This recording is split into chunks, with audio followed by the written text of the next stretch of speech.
out celebrating the or advertising the fact that we've got the 40th Classic Festival brought to you by the Classic Motorcycle Racing Register of New Zealand at the 2nd and 3rd of February.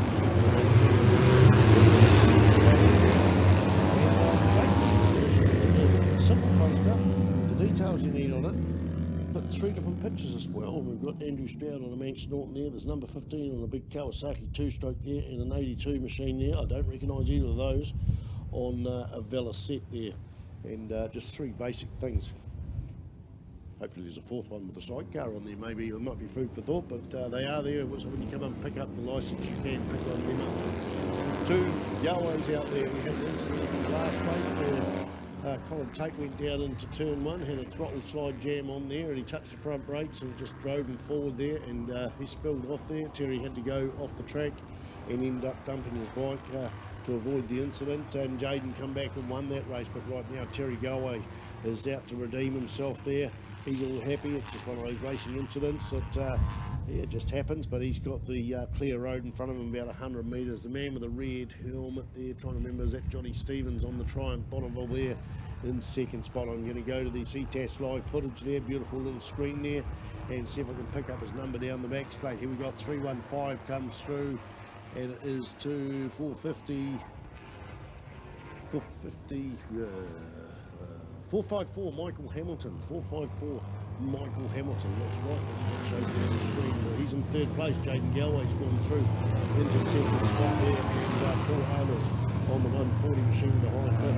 185 versus 215. Finish across the start-finish line for those 2 bikes.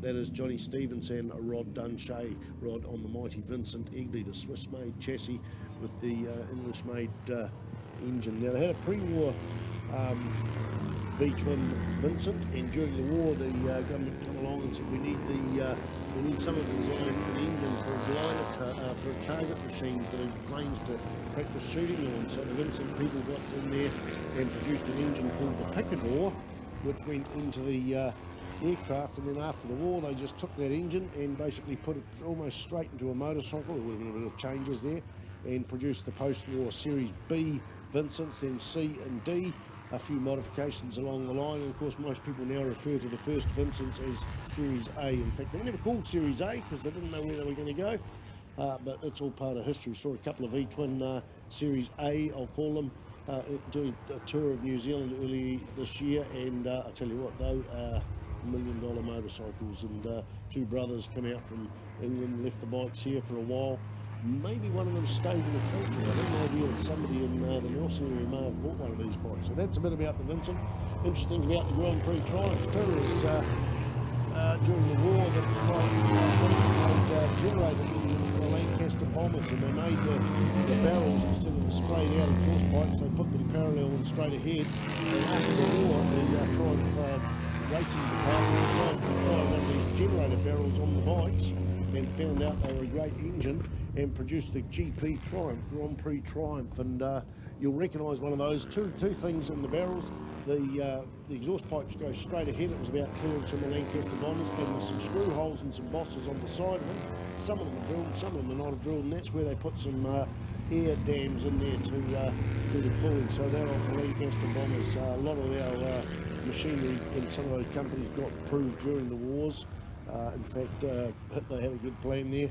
Well, so it's a good plan to, he wasn't allowed to do too much military stuff, but used motorcycle racing and aircraft to speed records to try and improve the technology out of that country. And of course, when the war came along, they were a little bit ahead for a wee while, but we won in the end. We won the 2nd time round too. I don't know who's the winner now, but onto the front straight. Let's not talk about it more. Don't mention the war. Onto the front straight, and it is still Terry Galway on 315. Goes through there, and that's the white flag. Is that the white flag? I can't see it in the stacker there. So the white flag comes out. It's already out there. 315, 155. Father and son, Terry and Jaden Galway there. Followed by Michael Hamilton.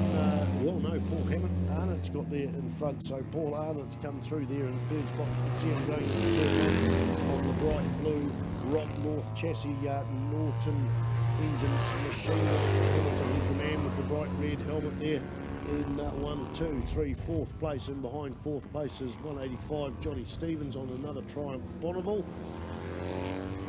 That's an interesting looking chassis, another blue bike. And we go a bit further down there, and it will be Bruce Aiken, Brent Taylor coming through. Have we still got Paul Stanwyck? There should be 3 other bikes out on the track there. Paul Swanwick, sorry, not Stanwyck, Andrew Kidd and Rod Dunshea. Hello, Rod Dunshea's having a problem there. He's further up the field there. Can I see him parked up anywhere around the track? I didn't see a bike coming to the pits, but that's according to my timing screen. Here comes Andrew Kidd on the 163 machine. On the, what's that bike? That's the Norton Atlas. He's also got a Norton Commander, not too sure whether he's riding. No, Rod Dunshea's disappeared off the face of the earth. He might have come into the pit, so that's a bit unfortunate, but still is the last race of the weekend for him, so it is a win for Terry Galway on the 315 machine. Enjoyed catching up with him, having a cup of tea in his bus late at night. Nice refreshment before going to bed, and a couple of other people in there. Always good to see him and his family at the track, especially Jaden and Jamie. Checkered flag there for 3rd place, Paul Arnott. Michael Hamilton comes through there, takes 5th place, followed by 185 Johnny Stevens. I'm going to disappear, try and get myself a drink because I'm wearing out.